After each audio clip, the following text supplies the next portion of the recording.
बहुत सालों पहले एक छोटे से गांव में रहता था एक कोमल हृदय वाला ब्राह्मण जिसका नाम था सुदामा। वो बहुत गरीब था, लेकिन उसका दिल भक्ति से भरा हुआ था। सुदामा कोई आम व्यक्ति नहीं था, वो बचपन का मित्र था, भगवान कृष्ण का। सुदामा अपनी पत्नी और बच्चों के साथ रहता था, जीवन के बेसिक जरूरतों के लिए भी संघर्ष करता हुआ। कुछ दिन ऐसे भी होते थे जब उनके पास खाने को कुछ नहीं होता था।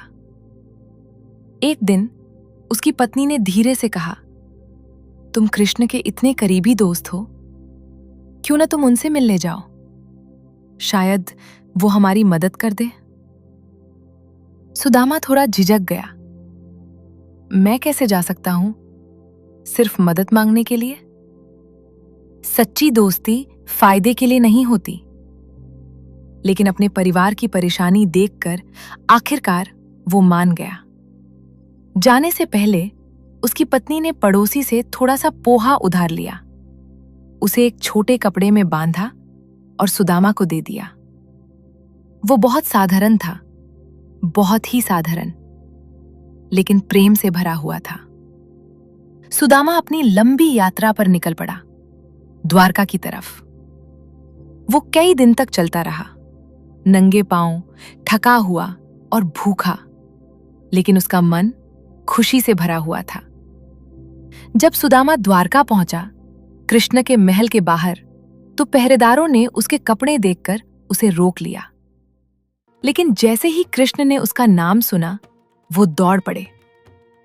भगवान कृष्ण, द्वारका के राजा, नंगे पांव अपने मित्र से मिलने के लिए दौड़ पड़े। उन्होंने सुदामा को जोर से गले लगा लिया। उनकी आंखों में आंसू आ गए। सृष्टि के स्वामी अपने गरीब मित्र का स्वागत कर रहे थे, इतने प्रेम के साथ। कृष्ण उन्हें अंदर ले गए, अपने ही सिंहासन पर बिठाया और बड़े प्रेम से उनके पांव धोए।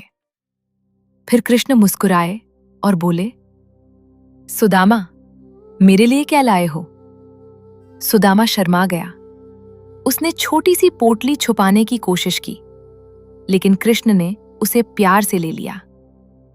वो सिर्फ साधारण पोहा था, लेकिन कृष्ण के लिए वो सोना से भी ज्यादा कीमती था। उन्होंने उसे बड़े आनंद से खाया। सुदामा कुछ समय वहां रहा, शांति और सुख का अनुभव करते हुए, लेकिन उसने कुछ भी नहीं मांगा, एक बार भी नहीं। कुछ समय बाद वो वापस घर लौट गया, लेकिन जब वो अपने गांव पहुंचा, वो हैरान रह गया। उसकी छोटी सी झोपड़ी गायब हो चुकी थी। उसकी जगह एक सुंदर घर खड़ा था। उसका परिवार खुश था, अच्छे कपड़ों में, सुख और संतोष से भरा हुआ। कृष्ण ने उसे सब कुछ दे दिया था, बिना मांगे ही। यही है शुद्ध भक्ति की शक्ति। भगवत गीता में कृष्ण कहते हैं, जो भी मुझे प्रेम से एक पत्ता, एक फूल, एक फल या जल अर्पित करता है, मैं उसे स्वीकार करता हूं। सुदामा ने बहुत कम दिया, लेकिन पूरे प्रेम से दिया, और कृष्ण ने उसे सब कुछ दे दिया। अगर आपको ये कहानी पसंद आई हो तो वीडियो को लाइक जरूर करें और ASA हिंदू विजडम को सब्सक्राइब करें, ऐसे ही सरल कहानियों के लिए जिनमें छुपी है गहरी गीता की सीख।